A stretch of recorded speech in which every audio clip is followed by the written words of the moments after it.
arrivez à partir de cette diaspora? Comment vous arrivez et comment est-ce que vous réalisez exactement? D'abord, je suis toujours avec eux. Nous créons des petites activités au sein des différents quartiers où résident en majorité les Guinéens, c'est-à-dire Takadoum, Aïnada et Doualcora, voilà, J5, etc. et Akari. Donc nous créons souvent des petites activités sportives et nous faisons des réunions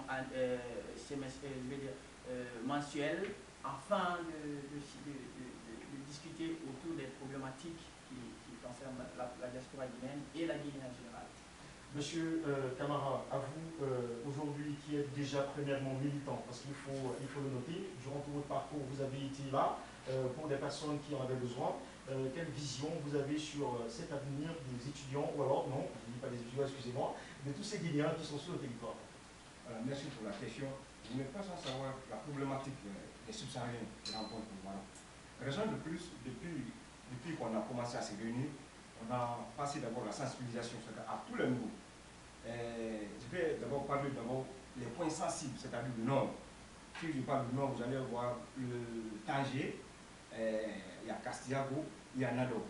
Il a fallu qu'on se mobilise, qu'on essaie d'informer tous les Guinéens à ce niveau. On donne même un numéro. Il y a un numéro qui est donné, que tout Guinéen qui rencontre un problème, il y a le secrétaire général qui répond à ce numéro-là. Donc une fois qu'on a un problème, automatiquement le bureau se réunit, comme l'a dit Konaté quand même, on se réunit chaque dimanche. Avant c'était chaque semestriel, vu les problèmes dans le temps qui venaient, chaque moment, il a été nécessaire pour nous de se mobiliser, de se réunir chaque dimanche.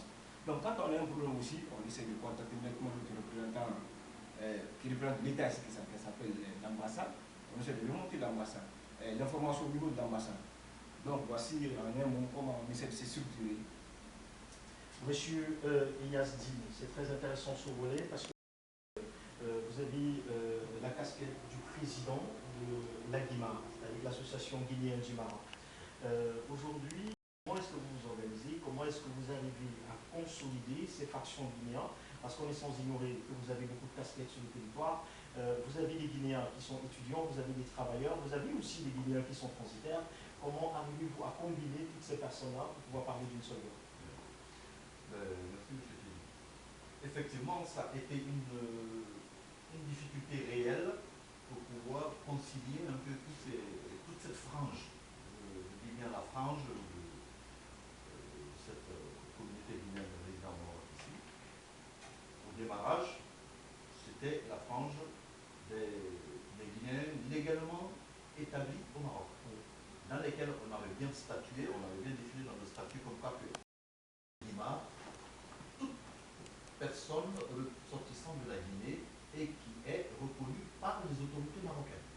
Parce qu'à l'époque, on s'était dit qu'il ne faudrait pas que nous soyons déjà à l'origine d'encourager l'immigration clandestine, dans laquelle les autorités marocaines, il faut le reconnaître, se battent de manière assez logique pour défendre leur territoire.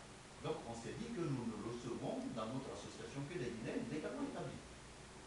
Et comme je vous ai dit, d'entrée de présentation, du moment déjà que le Maroc il a modifié sa politique d'immigration, c'est-à-dire qu'il a lancé une vaste opération de régularisation des migrants, nous aussi on s'est dit qu'il faut une flexibilité. Donc nous recevons maintenant dans notre association tout ressortissant guinéen légalement établi au Maroc. Et comme il y a eu déjà certains départs au niveau du comité de gestion d'Aguimar, donc on a ouvert le comité exécutif d'Aguimar, et dans lequel on a donné des postes, c'est-à-dire pour pouvoir avoir une représentation un peu de l'ensemble de la communauté guinéenne au Maroc. Vous avez gardé la main parce que ce que vous venez de dire a un peu attiré notre attention sur un fait. L'Aguimar, avant l'annonce de la nouvelle politique migratoire marocaine, excluait, c'est ce que vous venez de dire, complètement ceux qui étaient en situation irrégulière. Est-ce que quelqu'un qui est en situation irrégulière sur le territoire marocain perdait tout de suite sa nationalité guinéenne si l'Aguimar c'était tout simplement pour une diaspora? Est-ce que pour faire partie de la diaspora, il faut absolument avoir une carte de séjour? Effectivement, on l'avait dit et c'était comme on l'appelle, c'était le mot d'ordre de la formation d'Aguimar au départ. Il a été bien défini dans le statut que nous sommes reconnus, le membre d'Aguimar, ceux qui sont légalement établis au Maroc. Effectivement, comme je vous ai dit, c'est de bonne guerre. c'est le monde bien. Nous, on ne va pas dire aujourd'hui qu'au départ, à notre époque, que nous, on va encourager, c'est-à-dire l'immigration. D'abord, mes frères qui sont en Afrique, moi, je ne vais pas les pousser vers, comment on appelle ça, vers la mer. Donc, il faudrait que nous ayons une politique de pouvoir gérer cette immigration. Donc, on s'était dit que Aguimar ne pouvait recevoir que des gens qui sont légalement établis. Et vu que le Maroc a compris que